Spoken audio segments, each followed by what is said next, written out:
অধিবেশন আহ্বানের যে প্রজ্ঞাপন, সেটা যেদিন সেশন হবে তার 15 দিন আগে কমপক্ষে প্রজ্ঞাপন করতে হয়।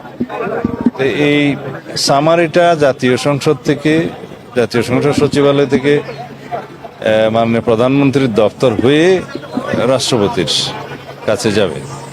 তো মহামান্য রাষ্ট্রপতি সেটা অনুমোদন করে সংসদ অধিবেশন আহ্বান করবেন। সেই মতে প্রধানমন্ত্রীর পরামর্শ ক্রমেই সংসদ অধিবেশন আহ্বান করবেন রাষ্ট্রপতি।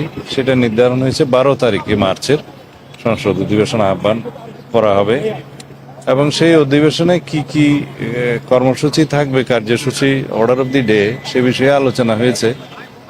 যেমন সেই অধিবেশনে স্পিকার, ডেপুটি স্পিকার নির্বাচিত হবে এবং ইন্টারিম গভর্নমেন্টের আমলে যে সমস্ত অধ্যাদেশ প্রণয়ন করা হয়েছে সেগুলো উপস্থাপন করা হবে, সুপ্রস্তাব হবে প্রথা মাফিক, এবং রাষ্ট্রপতির ভাষণ হবে।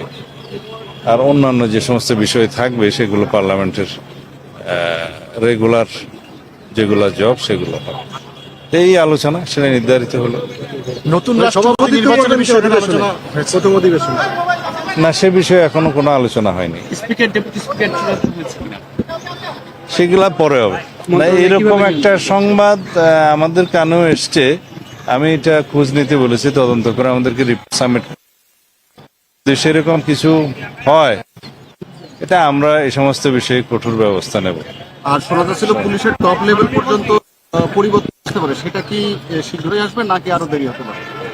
না, কিছু পরিবর্তন তো আসবে, একটু সময় দিলে।